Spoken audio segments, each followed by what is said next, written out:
નમસ્કાર વિદ્યાર્થી મિત્રો, આજે આપણે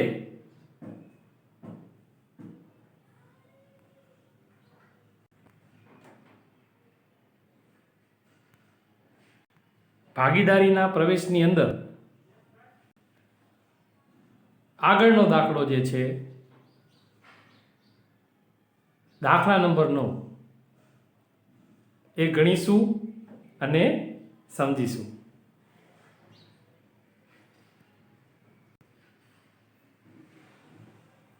સૌપ્રથમ રકમ સમજીશું।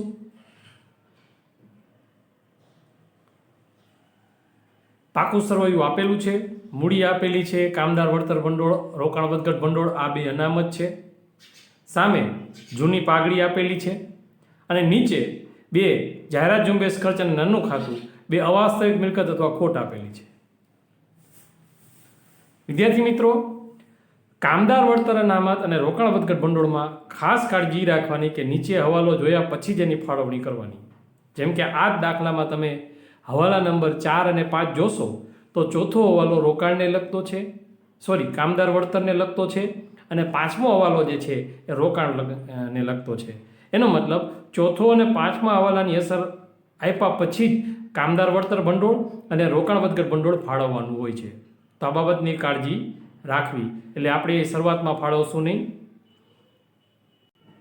ચાલો હવે સોનું મૂડી તરીકે ₹80,000 અને તેના ભાગની પાઘડી પૈકી ₹7200 રોકડા લાવશે। નવું નફા નુકસાનનું પ્રમાણ 4:3:3 નક્કી કરવામાં આવ્યું અને ત્રીજું પાઘડીનું મૂલ્યાંકન 40,000 કરવામાં આવ્યું। વિદ્યાર્થી મિત્રો, આ ત્રણેય હવાલાને એ પાઘડીને લગતા છે।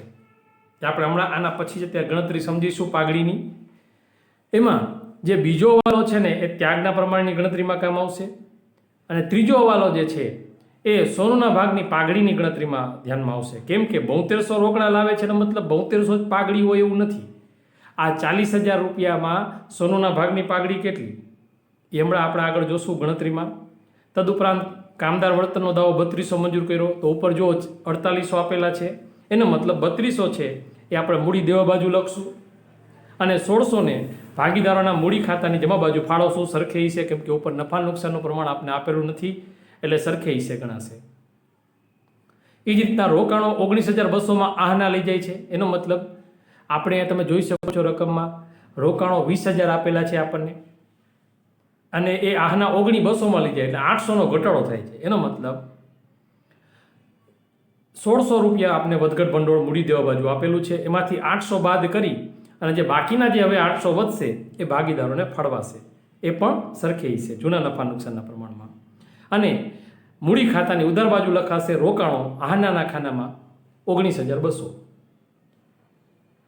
રોકાણો પર મળવાનું બાકી વ્યાજ 2400 નોંધેલ નથી, એક આવશે આ લેણું કહેવાય મિલકત જણા બાજુ અને બીજી અસર આવશે પુનઃ મૂલ્યાંકન ખાતાની જમા બાજુ મળવાનું બાકી રોકાણોનું વ્યાજ। લેણદારોએ લખેલી દેવી હુંડી 2000 સ્વીકારેલી ચોપડે નોંધેલ નથી। આ એક વિશિષ્ટ હવાલો છે। આ તમને ભાગીદારી પેઢીના વાર્ષિક હિસાબમાં પણ આ હવાલો આવી શકે કે લેણદારોએ લખી દેવી હુંડી, એનો મતલબ દેવી હુંડી વૈધી લેણદાર ઘટ્યા। આ એક એવો હવાલો છે કે જેની બે અસર મૂડી દેવા બાજુ આવે, એટલે કે લેણદારમાંથી 2000 બાદ થશે અને દેવી હુંડીમાં 2000 પ્લસ થશે। જમીન મકાનની ચોપડે કિંમત તેની બજાર કિંમત કરતાં 20% ઓછી છે। જો ચોપડે કિંમત બજાર કિંમત કરતાં 20% ઓછી છે એટલે બજાર કિંમત આપણે 100 ધારવાની, એમાંથી 20% ઓછા કરવાના એટલે 80 ચોપડે કિંમત આવે। એનો મતલબ એ છે કે આપણને અહીંયા 40,000 આપેલા છે, એટલે કે 80 ચોપડે કિંમત હોય ત્યારે 40,000, તો 100 બજાર કિંમત હોય ત્યારે જમીનની બજાર કિંમત કેટલી એ આપણે ગણતરી જોશું। ત્યારે આ દાખલો ગણશું ત્યારે 50,000 આવશે, એટલે 10,000નો વધારો આવશે, એ પુનઃ મૂલ્યાંકન જમા લખાશે અને નવી કિંમત 50,000 લખાશે। અને ચૂકવેલ વીમા પ્રીમિયમમાં 4800 આવતા વર્ષના છે એટલે અગાઉથી ચૂકવેલ વીમા પ્રીમિયમ કહેવાય, એ લખશું મિલકત લેણા બાજુ પાકા સરવૈયામાં અને બીજી અસર પુનઃ મૂલ્યાંકન ખાતાની જમા બાજુ અગાઉથી ચૂકવેલ વીમા પ્રીમિયમ। હવે થોડી ગણતરી સમજી લઈએ, ખાસ કરીને પાઘડીની ત્યાગના પ્રમાણની।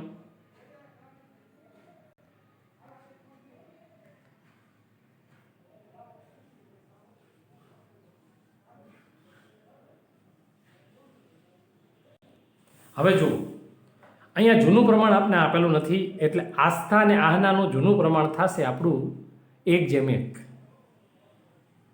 અને નવું પ્રમાણ છે 4:3:3, એ આપણે હવાલામાં આપેલું જ છે.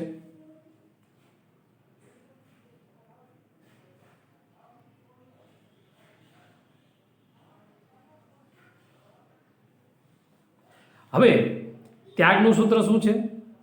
જૂનો ભાગ બાદ નવો ભાગ, આ ત્યાગનું સૂત્ર છે. તો બંનેની ગણતરી કરીએ તો આસ્થાનો થશે 1/10 ત્યાગ. જો વિદ્યાર્થી મિત્રો આપણે પુનર્ગઠનના ચેપ્ટરમાં ત્યાં લસા કાઢવાનું બધું શીખી ગયા છીએ. અત્યારે કોઈને આમાં લસા ન સમજાતો હોય તો એ પ્રકરણ નંબર 4ના વિડીયો આપણી આ ચેનલની, મારી ચેનલની પ્લેલિસ્ટમાં આપેલા છે. એમાં વિસ્તારથી લસા કેમ કાઢવો, ત્યાગ કેવી રીતે શોધવો, લાભ કેવી રીતે શોધવો એ આપેલું છે. અહીંયા આસ્થાનો ત્યાગ 1/10 થાય છે અને આહનાનો ત્યાગ 2/10 થાય છે. જૂનો ભાગ બંનેનો 1/2 છે, જ્યારે નવો ભાગ અનુક્રમે આસ્થાનો 4/10 અને આહનાનો 3/10 છે. આમ જૂના ભાગમાંથી નવો ભાગ બાદ કરતા બંનેને 1/10 અને 2/10 ત્યાગ મળે છે. એટલે કે ત્યાગનું પ્રમાણ આપણું 1:2 થાય. હવે આ તો ત્યાગનું પ્રમાણ થયું, પણ આપણને ત્રીજા વાલામાં કીધું હતું કે 40,000 પાઘડી છે, એમાં સોનુનું પ્રમાણ જોઈએ ને નવું પ્રમાણ તો 3/10 થાય. 4 ને 3 7 ને 3 10. તો એ 40,000 પાઘડીમાં સોનુનો ભાગ કેટલો? તો કે છે સોનુના ભાગની પાઘડી, જો તમે જોઈ શકો છો તમારી સ્ક્રીન ઉપર, 12,000 રૂપિયા થાય. હવે એમાં સોનું રોકડા લાવે છે 7200 અને 4800 રોકડમાં લાવતા નથી. એટલે કાંઈક એનો મતલબ એ છે કે જે રોકડમાં લાવે છે એ ભાગીદારોને રોકડા આપી દેવાના, અને ન લાવે એ મૂડી ખાતે ઉધાર જમા કરવાના. જે ત્યાગ કરે એના મૂડી ખાતે જમા અને લાભ કરે એના મૂડી ખાતે ઉધાર. એટલે કે 3 આમ નોંધ થશે. પેલી 2 આમ નોંધ જે રોકડમાં લાવે છે 7200 એની, અને ત્રીજી આમ નોંધ જે રોકડમાં નથી લાવતા 4800 એની આમ નોંધ કંઈક આવી થશે. હવે જો પહેલી આમ નોંધ રોકડ ખાતે ઉધાર તે પાઘડીના પ્રીમિયમ ખાતે જમા 7200 રૂપિયા રોકડમાં લાવ્યા. હવે એ 7200 રૂપિયા ત્યાગના પ્રમાણમાં, એટલે કે 1:2ના પ્રમાણમાં આસ્થા અને આહનાને આપણે ફાળી દેશું. એટલે બીજી આમ નોંધ તમે જોઈ શકો તમારી સ્ક્રીન ઉપર કે પાઘડીના પ્રીમિયમ ખાતે ઉધાર 7200, તે આસ્થાના ખાતે, તે આહના ખાતે 2448 1:2 મુજબ. હવે વિદ્યાર્થી મિત્રો, આ 2 આમ નોંધ તો આપણે આગલા દાખલામાં પણ શીખ્યા હતા. પણ જે 4800 રોકડમાં લાવતા નથી એની અસર સોનું ખાતે ઉધાર કરવાની અને ઓલા 2ના મૂડી ખાતે જમા, જે ત્યાગ કરે એના મૂડી ખાતે જમા. એટલે કે 1:2ના પ્રમાણમાં, એટલે કે સોનુના મૂડી ખાતે ઉધાર 4800 જે રોકડમાં નથી લાવતા તે આસ્થાના મૂડી ખાતે, તે આહનાના મૂડી ખાતે 1:2ના પ્રમાણમાં 1600 ને 3200. આને કહેવાય મૂડી ખાતે સીધી અસર આપવાની. તો આ પાઘડીની અસર હતી. હવે આપણે પ્રેક્ટિકલ દાખલો ગણીશું અને આ અસર કેવી રીતે આવશે એ જોશું. તો હવે આપણે દાખલો ગણીશું. આપણે રકમ બરોબર સમજી ગયા, ત્યાગના પ્રમાણની ગણતરી બરોબર સમજી ગયા, આપણે પાઘડીની અસર શું આવે એ પણ સમજી ગયા. હવે આપણે પ્રેક્ટિકલ દાખલો ગણીશું. વિદ્યાર્થી મિત્રો, સર્વપ્રથમ મૂડી, અનામતો અને જો કોઈ મિલકત તેના બાજુ અવાસ્તવિક મિલકત અથવા નફા નુકસાનની ઉધાર બાકી હોય તો પહેલે ફાળવવાની. તો આપણે આ દાખલામાં જોઈએ તો મૂડી આપેલી છે બંનેની.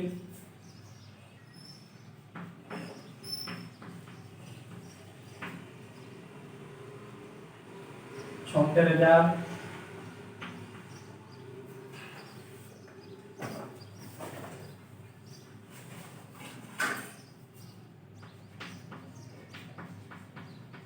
48,400. હવે વિદ્યાર્થી મિત્રો, આની અંદર આપણને કાંદા વળતર ભંડોળ અને રોકાણ ભંડોળ 2 અનામત આપેલી છે. યાદ રાખજો, આ 2 અનામત નીચે હવાલો જોયા વગર ક્યારેય ફાળવવાની નહીં. જો કે આપણે રકમ વાયથી એમાં આપણે આવી ગયું છે ચોથો હવાલો. અને પાંચમો હવાલો આ બે, ચોથો હવાલો કામદાર વળતર અનામતને અસર કરે છે અને પાંચમો હવાલો જે છે એ રોકાણ વધઘટ ભંડોળને અસર કરે છે, એટલે એ આપણે પછી ફાળવીશું. હવે એના સિવાય બીજી કોઈ અનામત મૂડી દેવા બાજુ નથી. હવે મિલકત એના બાજુ પહેલે આવશે પાઘડી. જે જૂની પાઘડી છે એ ભાગીદારોના મૂડી ખાતાની ઉધાર બાજુ.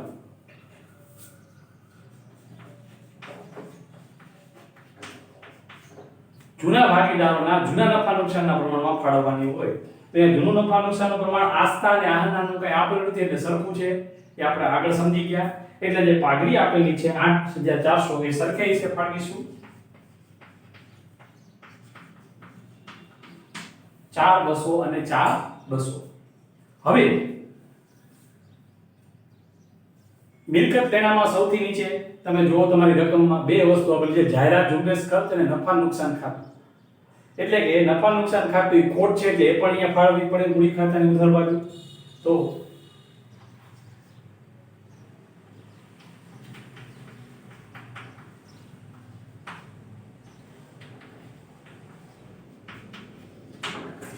જાહેરાત ઝુંબેશ ખર્ચ આપણને આપેલું છે 3200 અને નાનું ખાતું 4000 આપેલું છે એટલે 3200 ને સરખે હિસ્સે ફાળવીએ. 3200 ને સરખે હિસ્સે ફાળવતા 1600 આવે.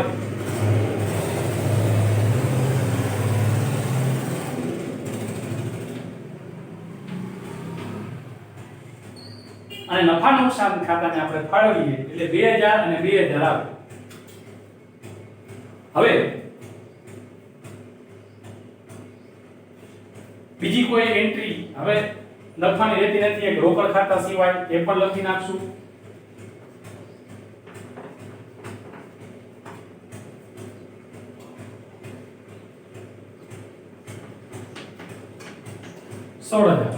વિદ્યાર્થી મિત્રો, આટલી જે એન્ટ્રી છે પ્રાથમિક એન્ટ્રી છે, આની કોઈ બેઅસર આવતી નથી. જે મૂડી ખાતાની શરૂઆતથી બાકી, રોકડની શરૂઆતથી બાકી, અનામતો હોય કે નુકસાન હોય અને જૂની પાઘડી, આટલું કામ આપણે પ્રવૃત્તિ હોય કે નિવૃત્તિ હોય આ કામ આપણે પહેલું કરવાનું. હવે આપણે હવાલા વાંચીએ. એમાં પહેલો હવાલો હતો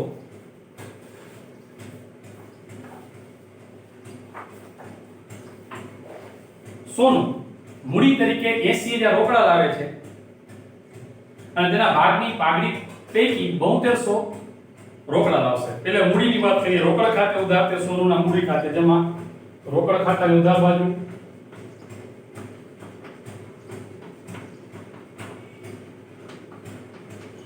સોનુના મૂડી ખાતે અને સોનુના મૂડી ખાતાની જમા બાજુ.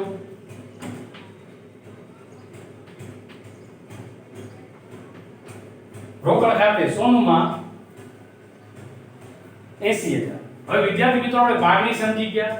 પહેલો, બીજો અને ત્રીજો હવાલો. બીજા વાલામાં નફા નુકસાનનું નવું પ્રમાણ આપ્યું છે 4:3:3 અને ત્રીજા વાલામાં પાઘડીનું મૂલ્યાંકન 40000 નક્કી થયું આપ્યું છે. આપણે આગળ ગણતરી સમજી ગયા કે 40000 માં જે નવો ભાગીદાર છે સોનું, એનો ભાગ 12000 આવે છે અને એ 12000 માંથી સોનું આપણને 7200 જે છે એ પાઘડી પેટે રોકડા આપે છે, બાકીના 4800 રોકડા આપતા નથી.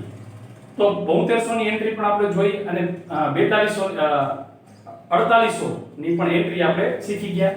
તો એ બંનેની એન્ટ્રીમાં પહેલી આપણે જોઈ કે રોકડ ખાતે ઉધાર, જે રોકડ માલ આવે છે એની આમ નોંધ આપણે જોઈ કે રોકડ ખાતે ઉધાર તે પાઘડીના પ્રીમિયમ ખાતે જમા 7200 એટલે રોકડ ખાતાની ઉધાર બાજુ આવે.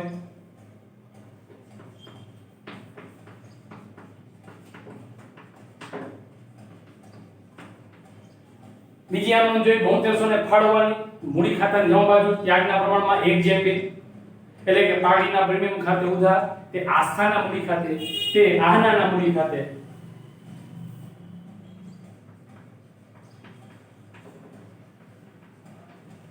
વિદ્યાર્થી મિત્રો યાદ રાખજો, અહીંયા જે પ્રમાણ આવે પાઘડીનું જે એ ત્યાગના પ્રમાણમાં હોય એટલે કે 7200 ને જ્યારે આપણે 1:2 ના પ્રમાણમાં ફાળવીએ છીએ ત્યારે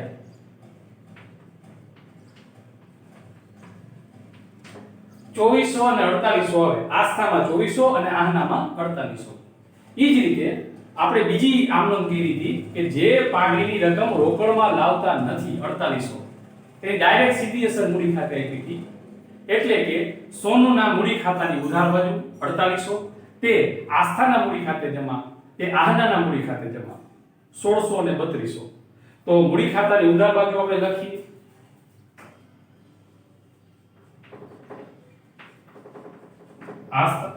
આસ્થા ખાતે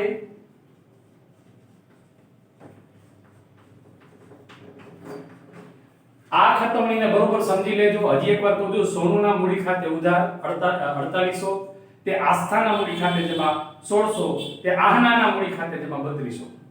હવે આસ્થામાં અહીંયા લખશું 1600 અને આહનામાં લખશું 3200. વિદ્યાર્થી મિત્રો, અહીંયા બે જે છે એની સામે અસર આવશે ખતમણીમાં, અહીંયા નામ આવશે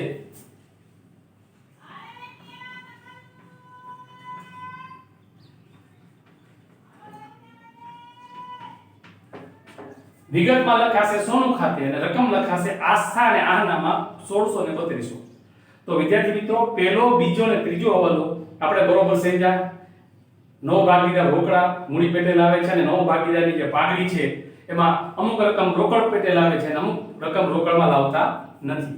હવે ચોથો હવાલો છે, કામદાર વળતરનો દાવો 3200 મંજૂર કર્યો. એનો મતલબ એ છે કે ત્યાં આપણે મૂડી જેવા બાજુ લખવું પડે.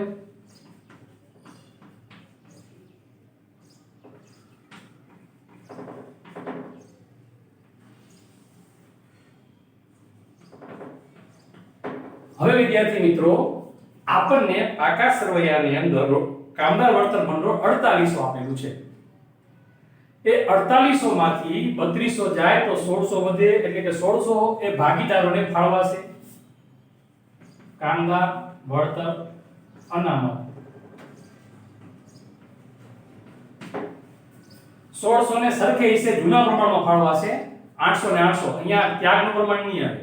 ત્યાગનું પ્રમાણ માત્ર ને માત્ર પાઘડીમાં જ આવે. આ વાત યાદ રાખજો.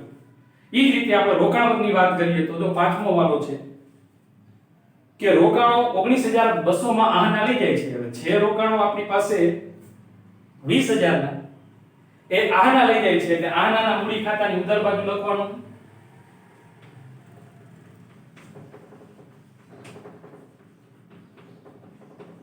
રોકડ ખાતે હવે રોકાણો આપણે જોશું તો 20000 છે. આપણને જે મિલકત એના બાજુ રોકાણો 20000 આપેલા છે. હવે લઈ જાય છે 19200 માં, એનો મતલબ 800 રૂપિયાનો ઘટાડો થાય છે. ત્યારે આપણું ભંડોળ કેટલું આપણે આપેલું છે તો કે 1600 રૂપિયા આપેલું છે. હવે 1600 ભંડોળમાંથી 800 નો ઘટાડો બાદ કરીએ તો હવે કેટલા વધે? 800. તો એ 800 એ ભાગીદારોને ફાળવાશે.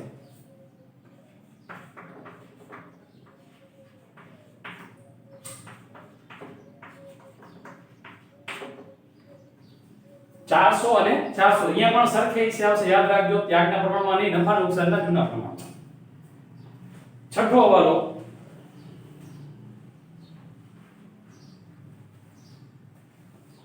રોકાણો પર મળવાનું બાકી રહ્યા 2400. મળવાનું બાકી છે એટલે લેણું કહેવાય, મિલકત લેણા લખાય.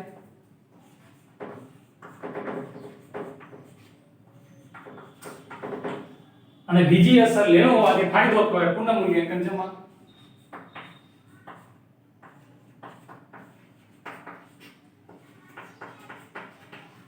મળવાનું બાકી રોકાણોનું વ્યાજ. લેણદારોએ લખેલી દેવી હુંડી 2000 સ્વીકારેલી ચોપડે નોંધેલ નથી. વિદ્યાર્થીઓ, આ જે હવાલો છે વિશિષ્ટ હવાલો છે કે જેની બે અસર મૂડી દેવા બાજુ આવે છે. કંઈક આવી રીતે આવે છે. જો હવે લેણદારોએ લખી છે એટલે લેણદારમાં ઘટાડો થશે અને દેવી હુંડીમાં વધારો થશે, એટલે કંઈક આવી અસર આવશે.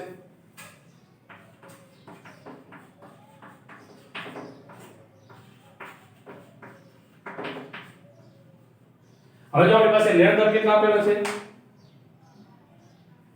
12000.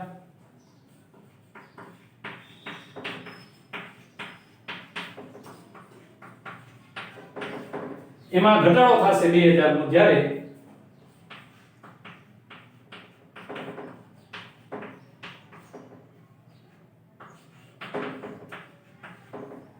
દેવી હુંડીમાં 2000 નો વધારો થશે. આની અસર ખાલી આવી જ આવશે.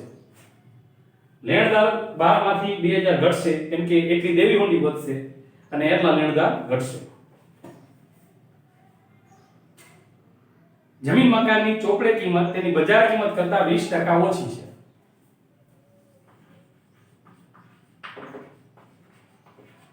હવે આને આપણે બરોબર સમજીશું. જો બરોબર તમે ધ્યાન આપજો, જે એના શબ્દો એના ઉપર ધ્યાન આપજો. ચોપડે કિંમત બજાર કિંમત કરતા 20% ઓછી છે. એટલે કે ધારો કે બજાર કિંમત 100 તો એના 20% ઓછા કરીએ તો ચોપડે કિંમત 80 થાય. તો આપણે 83 મૂકીએ કે ચોપડે કિંમત 80 ત્યારે બજાર કિંમત 100. તો આપણા પાકા સરવાળામાં જે ચોપડે કિંમત 40000 આપી છે તો મકાનની બજાર કિંમત કેટલી? એટલે કંઈક આવું થાય.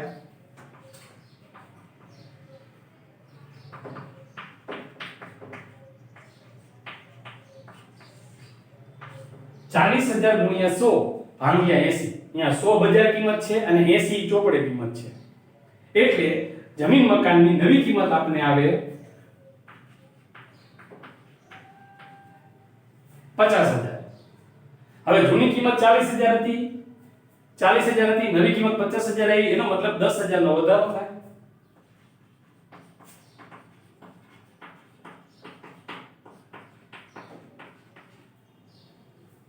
હવે આગળ ચૂકવેલ વીમા પ્રીમિયમમાં 4800 આવતા વર્ષના છે. આને અગાઉથી ચૂકવેલ વીમા પ્રીમિયમ કહેવાય. એટલે કે મિલકત એના બાજુ આવે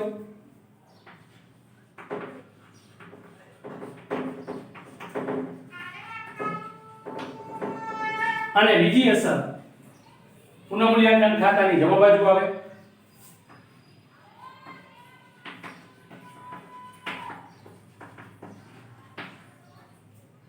વિદ્યાર્થી મિત્રો, હવે કોઈ હવાલા રહેતા નથી, પણ જે કોઈ વિગત રહી ગઈ હોય પાકા સરવૈયામાં એ હવે આપણે લખવાની પછી ખાતા બંધ કરશું. તો જો મૂડી દેવા બાજુ તમે જોશો તો પ્રોવિડન્ટ ફંડ અને ખાલખા અનામત આ બે એવી વિગત છે જે લખવાની રહી ગઈ છે એટલે આપણે લખશું અહીંયા.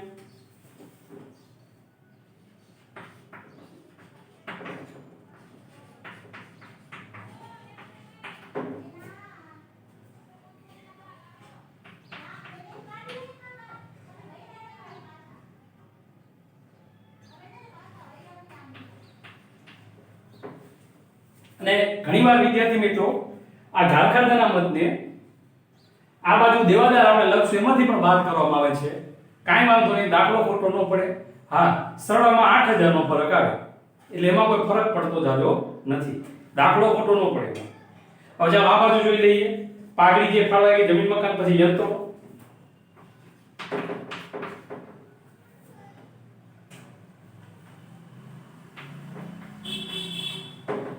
₹32,000 રોકાણો આહના લઈ જાય છે 19,200 માં એટલે નો આવે. દેવાદારો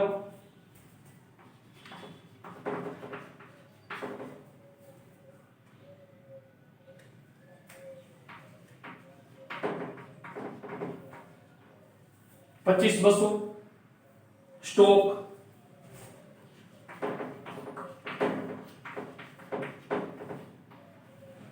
₹14,400 લખશું. રોકડ સિલક અહીંયા લખાઈ ગઈ 16,000.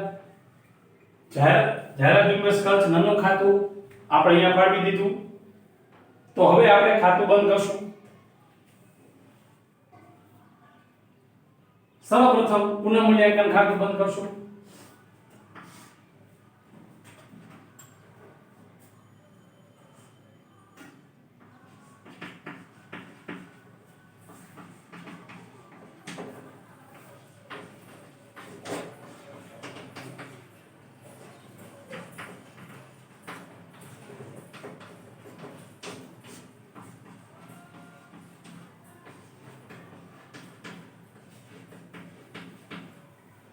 વિદ્યાર્થી મિત્રો 17,200 સરળો આવે છે. આ બાજુ એકેય રકમ ઉધાર બાજુ છે એની બાદ કરવાની એટલે 17,200 જ આપણો નફો આવશે. એને સરખે હિસ્સે ફાળવશું એટલે 8,600 અને 8,600 એ નફો આસ્થા અને આહનાના મૂડી ખાતે આવશે. એટલે અહીંયા લખશું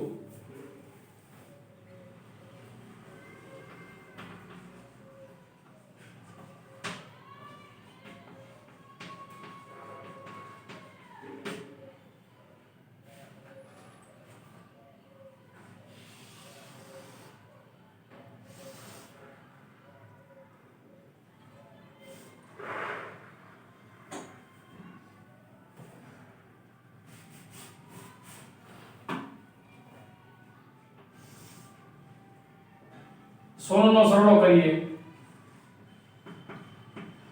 80,000 આવે છે. આનો કરીએ તો આવે ને 55 ને આવે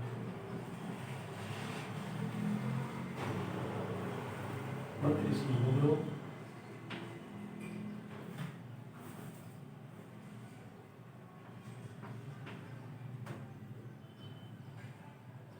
66,200. આનું જોઈએ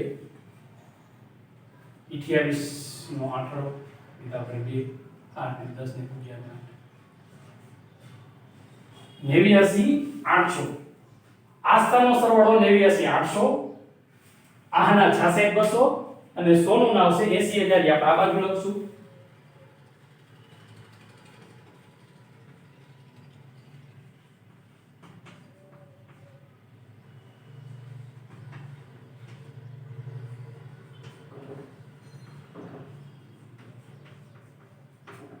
હવે આ 89,800 માંથી 4 5 ને 7,800 બાદ કરીએ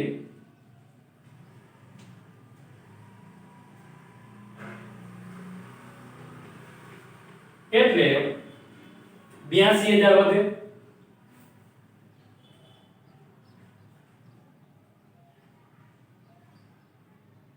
આમાં 27,000 આનો સરવાળો હોય છે. 27 66,200 માંથી 27,000 બાદ કરીએ તો 39,200 વધે અને 80 માંથી 4,800 બાદ કરીએ તો 75,200 મળે. એટલે મૂડી આપણે અહીંયા લખશું.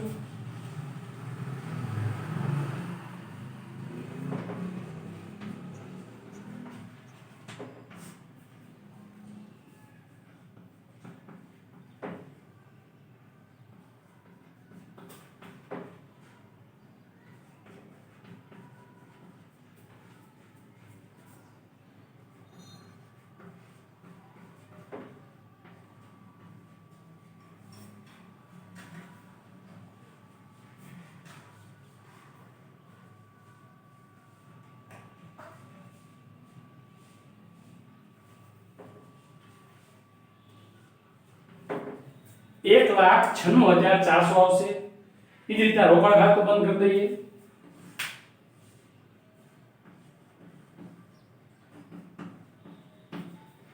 ₹1,03,200.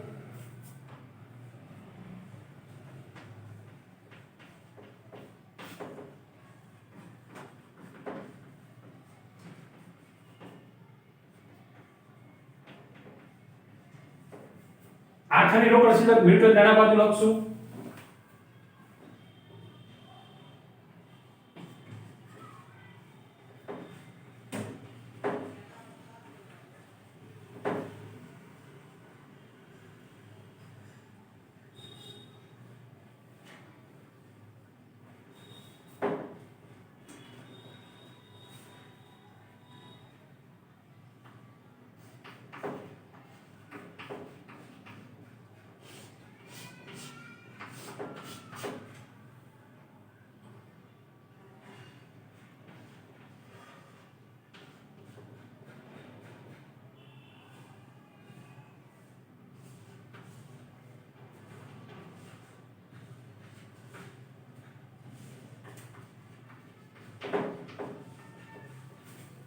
બંને બાજુનો સરવાળો 2,32,000 આવે.